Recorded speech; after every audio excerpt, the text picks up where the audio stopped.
Pagkalipas ng ilang minuto o di kaya ay oras, makikita natin ang boss na halimaw na nakahiga sa lupa habang napupuno ng mga sugat at wala ng mga mata. Dahil naman sa pagkatalo nito, si Kiri ay napaupo sa pagod at napasabi na ito ay isang kakilakilabot na naging laban, habang si Ralph naman ay napasabi habang iniikot ang kanyang braso na magsisimula na ba silang magbilang ng kanilang isasahod. Nang bigla na lang napasigaw ng napakalakas ang halimaw. Kaya habang tinatakpan ni Debo ang kanyang ilong, napasabi siya na ito ay manahimik dahil papatayin din niya naman ito kaagad. Nang bigla na lang may unti-unting lumabas na yelo sa mga sugat ng halimaw. Hindi nila inaasahan na tatakpan ng halimaw ang kanyang mga sugat gamit ng yelo. Dahil sa kanilang nakikita, nababahalang nasabi ni Debo na hindi ito maaari. Ito ay dahil di kalaunan ay nagawa din ng halimaw na malagyan ng yelo ang kanyang mga mata. Kung saan habang kaharap nito ang tatlong adventurers ay bigla na lang na muling lumiwanag ang kanyang mga mata at agad itong napatayo. Lumipat naman tayo sa unang gate habang makikita natin si Elle na hinihingal. Ito ay dahil habang siya ay tumatakbo sa loob ng gubat ay patuloy siyang pinapaulanan ng malalakas na pag-atake ng assassin gamit ng kanyang skill. Dahil hindi matukoy ni Elle ang pinanggagalingan ng mga pag-atake ng assassin, napaisip siya na parang mayroong mali. Ito ay dahil ang isang freeze circle na archer ay makakagamit ng quiver flow bilang teleportation na skill, subalit ang skill na ito ay binabalik lamang ang gumagamit sa nilagay nitong lokasyon at tanging isang lokasyon lamang ang mailalagay nito. Kaya imposible para sa assassin na gumalaw na lamang kung saan-saan. Pumunta naman tayo sa assassin kung saan habang siya ay napapatawa, napasabi siya kay Elle na sinabi na niya ang kanyang pagtakbo ay walang silbi at siya ay makakatulog na dahil sa sobrang bagal nito. Nang bigla na lang si Elle na nagpalabas ng kanyang malakas na apoy papunta sa sumusunod sa kanya na kalaban. Subalit ito ay hindi tumama kaya napasabi ang assassin habang tumatalon sa mga puno kung ano ang kanyang pinupuntirya. Dagdag pa nito, na kung patuloy si Elle na magsasayang ng kanyang skill. Siya ay magdurusa sa mana shock, kung saan makikita natin ngayon na siya ay biglang nasuka ng dugo. Agad namang nagpatuloy ang assassin sa pamamagitan ng patuloy nitong pagtalon sa mga puno. Napaisip din siya na marahil walang tigil na ginagamit ni Elle ang kanyang mga skill para siya ay makatakas papunta sa ikalawang gate, subalit napasabi ang assassin na ito ay hindi mangyayari. Habang patuloy naman na tumatakbo si Elle na nagdurusa sa mana shock, napasabi siya na hindi niya makakayang lumaban sa isang kalaban na hindi niya mahanap dahil siya ay matatalo kung ito ay magpapatuloy.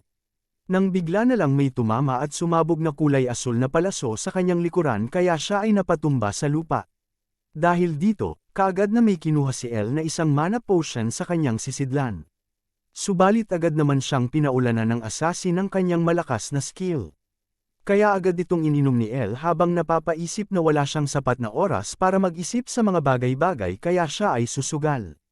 Kung saan bago pa man siya matamaan ng mga kulay asul na mga palaso ay agad siyang nagpalabas ng kanyang skill na tinatawag na Flame Orb. Agad naman itong nailaga ng assassin sa pamamagitan ng pagtalo nito sa puno habang napapasabi na ito ay hindi gagana. Nang makalapag naman ang assassin sa isang puno, labis niyang ikinabahala ang kanyang nakita. Ito ay dahil kasunod sa ginawang pag-atake ni Elle ay mayroon pang 6 na mga fire arrow ang papunta sa kanya. Hindi naman mapaniwalaan ng assassin na nagawa ni Elle na magamit ang pinakamataas na antas ng skill ng isang free circle habang siya ay nasa mana shock, kaya napatanong siya kung sinasakripisyo ba nito ang kanyang sarili. Makikita naman natin si Elle na labis na nahihirapan dahil sa patuloy na pagpapalabas nito ng kanyang skill. Habang gamit nito ang kanyang telekinesis at ang item sa kanyang braso, napasabi siya na kung ang sekreto ng assassin ay ang kanyang iniisip, kakaladkarin niya ito palabas kahit panapilitin niya ang kanyang sarili. Ang mga fire arrow naman na ipinalabas ni Elle ay pinatama niya sa kahit saang parte ng kagubatan kaya napatanong ang assassin kung siya ba ay nababaliw na. Kasunod pa nito ay ang pagpapalabas niya ulit ng kanyang malakas na skill na Flame Orb, na tumama naman sa pinagtataguan na puno ng assassin subalit siya ay agad lang na nakatalon papalayo. Ngunit hindi pa ito nagtatapos dahil si Elle ay nagpalabas pa ng maraming skill nitong Flame Orb sa paligid kaya makikita natin ang patuloy na paglipat ng assassin sa mga puno. Napasabi naman si Elle na hindi pa siya dito nagtatapos, kung saan mayroong naging malakas na mga pagsabog sa iba't ibang parte ng kagubatan. Habang nagsusuka ng dugo si Elle dahil sa mana shock, pilit niyang sinabihan ang kanyang sarili na manatiling nakatayo at kailangan nitong kumapit. Habang palipat-lipat naman ang assassin ay napasabi siya na si Elle ay isang tanga dahil iniisip nito na siya ay matatamaan ng kanyang mga pag-atake. Dagdag pa nito na selyado na ang kanyang kapalaran dahil siya ay mamamatay sa mana shock habang namimilipit ang buong katawan nito sa sakit. Bumalik naman tayo kay Elle kung saan siya ay nasuka pa ng maraming dugo sa lupa. Subalit makikita pa rin natin ang pagtama ng kanyang ipinalabas na apoy na skill sa mga puno sa kagubatan. At kahit lumalala ang kanyang sitwasyon, siya ay nagpatuloy pa rin ng pagpapalabas ng kanyang mga pag-atake. Kahit siya ay nanghihina at makikita na sa kanyang mukha ang malakas na epekto ng mana shock. Agad pa din siyang nagpalabas ng kanyang malakas na skill na Flame Orb, na mas lalong ikinasunog ng kagubatan. Labis namang nabigla ang assassin sa kanyang nakikita, ito ay dahil ang mga puno at ang gubat ngayon ay napupuno na ng mga apoy kaya wala na siyang may mapupuntahan. Dahil dito, napasabi ang assassin kung ito ba ang pakay ni Elle sa kanyang pagpapaulan ng skill at napaisip siya na ito ay napakadelikado dahil siya ay masusunog ng nabubuhay. Nakita naman ito ang isang open field sa kanyang harapan kaya siya ay agad na tumakbo papunta dito. Subalit dahil ito ay kaagad na bumungad sa kanyang harapan, napaisip siya na ang timing nito ay kahina-hinala. Nang may bigla na lang isang anino ang tumalon sa mga puno, na bigla na lang din inagaw ang atensyon ng assassin sa pagsigaw nito na huwag siyang magpatuloy. Makikita natin ang paglabas ng isa pang assassin sa itaas ng puno na nagsasabi sa kasamahan nito na siya ay agad na bumalik dahil isa itong patibong. Kaya napasabi naman ng isa kung ano ang sinasabi ng kanyang kapatid. Kasunod nito ay ang paggamit ni Elle ng kanyang singsing na may telekinesis, kung saan biglang napasigaw ang isang assassin na tumatakbo. Ito ay dahil bigla na lang din siyang natamaan ng isang malaking bato na ginamitan ni Elle ng kanyang kapangyarihan. Dahil dito, agad namang nagpalabas ang kapatid ng assassin ng kanyang pag-atake habang napapamura. Kung saan nasira nito ang bato na mayroong telekinesis pero patuloy pa ring nahulog ang kanyang kapatid. Makikita naman natin ang agad na pagtalon ng isang anino galing sa apoy. Ito ay si Elle na bigla na lang sumulpot sa harap ng nahuhulog na assassin habang inaangat ang kanyang sandatang staff at nagsasabing maitutumba na nito ang isa. Agad namang iniangat ng assassin ang kanyang pana, na agad din niyang itinusok sa lupa. Dahil dito, makikita natin na nagawa nitong maiwasan ang ginawang pag-atake ni Elle gamit ng kanyang staff. Napatingin naman ang kaharap ni Elle na assassin at agad din na gumawa ng kanyang pag-counter gamit ng kanyang paa. Kung saan agad niyang sinipa si Elle, subalit nagawa din itong mailaga ni Elle sa pamamagitan ng pagyuko. Dahil hindi na makakaya ni Elle na tumagal sa laban, napaisip siya na kailangan na niya itong tapusin kaagad. Kaya pinuntirya nito ang pana na nakatusok sa lupa gamit ng kanyang staff, na naging dahilan ng pagkawala ng balanse ng kaharap niyang assassin at pagkahulog nito sa lupa. Subalit bago pa man ito tuluyang mahulog ay agad pa siyang sinipa ni Elle ng napakalakas, na naging dahilan ng kanyang pagkakatalsik sa malayo. Kasunod nito ay muli ding iniangat ni Elle ang kanyang staff para muling umatake at sumugod sa assassin. Kaya labis niya itong ikinatakot at ikinabahala, nang bigla na lang nagpalabas ang isa pang assassin ng kanyang pag-atake. Kung saan nagawa nitong mapaatras si Elle at mapigil ang kanyang pag-atake sa nakadapang assassin sa lupa. Kasunod nito ay ang kanyang pagtakbo papunta kay Elle habang nagsasabi na tumayo ang kanyang kapatid na si Nier. Dagdag pa nito sa kanyang kapatid habang inihahanda ang kasunod pa niyang pag-atake kay Elle, natapusin na nila ito kaagad dahil wala na itong oras para magtipon ng kanyang mana para sa kanyang skills. Nang may bigla na lang isang kutsilyo na napapalibutan ng telekinesis ang bigla na lang sumulpot sa likuran ng assassin na kanyang ikinabigla. Subalit nagawa niya itong maiwasan ng bahagya. Habang patuloy ang assassin na hinahabol ng kutsilyo na kinokontrol ni Elle, siya ay napatanong kung ang ginagamit ba nito ay telekinesis dahil maliit lang ang kinukonsumo nitong mana. Nang may bigla na lang tayong makikita na may kinuha ang isa pang assassin sa kanyang damit. Ito ay ang isang assassin na nasa lupa kanina na agad na sinugod si Elle gamit ng kanyang kinuhang kutsilyo. Subalit ang mga pag-atake nito ay agad lang na nagawang maiwasan ni Elle at maharang. Dahil naman maaabot na ang isang assassin ng kutsilyo ni Elle na mayroong telekinesis, agad siyang nagpakawala ng kanyang pag-counter gamit ng kanyang kulay asul na palaso. Kaagad din itong inatake si Elle habang nagsasabi na tama na ang kanyang laro. Subalit bago pa man niya ito maipalabas ay bigla na lang siyang natamaan ng mga bato na napapalibutan ng telekinesis. Lumipat naman tayo papunta kay El habang patuloy ang kanyang pakikipaglaban sa kaharap nitong assassin, kung saan agad siyang nagpakawala ng mga pag-atake gamit ng kanyang staff.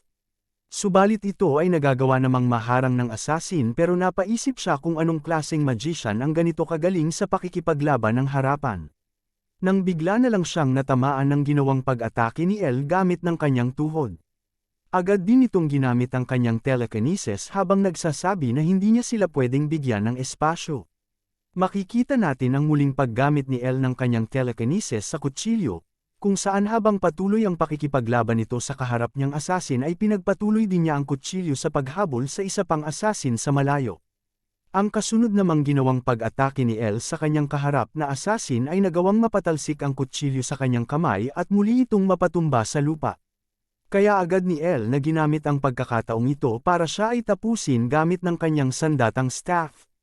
Subalit bago pa man niya ito maabot ay bigla na lang siyang natamaan ng isang palaso sa kanyang braso.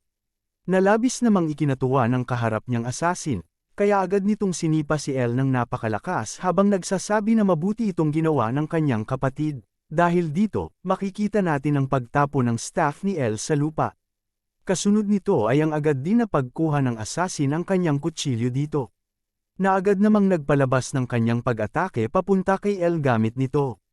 Habang nagpapatuloy ang kanyang pag-atake gamit ng kutsilyo, siya ay napatanong kay El kung ano ang magagawa nito gamit lamang ng isang kamay.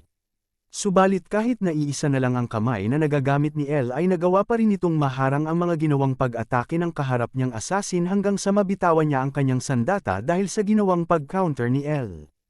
Habang nasa ere ang kanyang kutsilyo ay hindi naman ito mapaniwalaan ng assassin kaya siya ay napamura na lamang. Ito ay kanyang agad na kinuha, subalit ang kanyang kamay naman ay nagawa ni El na mahawakan. Kung saan ito ay kanyang piniga ng napakalakas kaya napasigaw ang kaharap nitong assassin sa nararamdamang sakit. Pasigaw namang nasabi ng assassin na siya ay kanyang bitawan kung ayaw na nito ng maraming butas sa kanyang katawan. Subalit bigla na lang lumiwanag ang item ni El na nasa kanyang braso. Na nagpalabas ng napakalaking apoy sa kanilang itaas kaya napasabi ang assassin na si El ay isang baliw na bastardo at huwag niya itong gawin. Dahil dito ang kanya namang kapatid ay napasigaw na lamang sa tabi. Kung saan pagkalipas ng ilang sandali, ito ay naglikha ng napakalaking pagsabog na labis na ikinabahala ng assassin sa malayo. Pagkatapos ng pagsabog, makikita naman natin ang pagtalsik ng isang anino palabas sa usok. Ito ay ang kaharap ni El na tumilapo ng napakalakas papunta sa isang puno sa gubat kaya ito ay napasuka ng dugo. Habang ito naman ay inuubo at nakadapa sa nasusunog na kagubatan, napansin nito na siya ay hindi makahinga. Kaya habang nawawala ang usok sa paligid, dagdag pa nito na kung ito ay magpapatuloy, siya ay paniguradong mamamatay dito. Lumipat naman tayo sa isa pang assassin na labis na ipinagtaka ang kanyang nakikita. Ito ay dahil ang nasa kanyang harapan ngayon ay isang dambuhalang barrier na ginawa ni El gamit ng kanyang skill na tinatawag na room. Bumalik naman tayo sa kaharap ni El na assassin habang napapatanong kung nasaan na ang kanyang kapatid. Di kalaunan habang siya ay tumatakbo sa mga nasusunog na mga puno sa kagubatan, bigla na lang sumulpot si El sa kanyang harapan sa isang puno na labis niya namang ikinagulat. Agad naman siyang sinugod ni El gamit ng hawak nitong palaso, kung saan ipinalabas din ng assassin ang kanyang sandata habang napapamura kay El. Makikita natin dito ang pag-atake ni El gamit ng isang palaso habang gamit naman ng assassin ang kanyang ipinalabas na kutsilyo, na naglikha ng pagdanak ng dugo pagkatapos nito. Pagkalipas ng ilang sandali, makikita din natin ang pagkabasag ng skill ni El na room. Dahil dito, dali-daling pumasok ang isa pang assassin habang napapatanong kung ano ang nangyari. Nang bigla na lang naagaw ang kanyang pansin, ito ay dahil sa nakita nitong isang nakahandusay na anino sa malayo at ang kanyang kapatid na duguan ngayon sa lupa, na agad naman niyang nilapitan para tulungan. Habang ito ay kanyang akay-akay sa kanyang balikat, napasabi siya na kailangan nilang makuha pabalik ang Phoenix Feather. Nang bigla na lang siyang natigilan dahil sa nakikita niyang bangkay sa lupa. Ito ay dahil ang bangkay na nasa lupa ay ang kanyang kapatid na si Nier. Nalabis niya namang ikinabigla habang makikita natin si El na agad na iniangat ang kanyang hawak-hawak na kutsilyo para agad na saksakin ang katabi nitong assassin. kung saan makikita nating muli ang pagdanak ng dugo dahil sa ginawa nitong pag-atake. Kasunod nito ay ang pagkahulog ng madugong kutsilyo sa lupa at ang pagbuntong hininga ni Elle dahil sa pagtatapos ng matinding laban. Kung saan makikita natin di kalaunan ang kanyang pagkatumba sa patuloy na nasusunog na kagubatan sa tabi ng napugutan ng ulo na asasin sa lupa.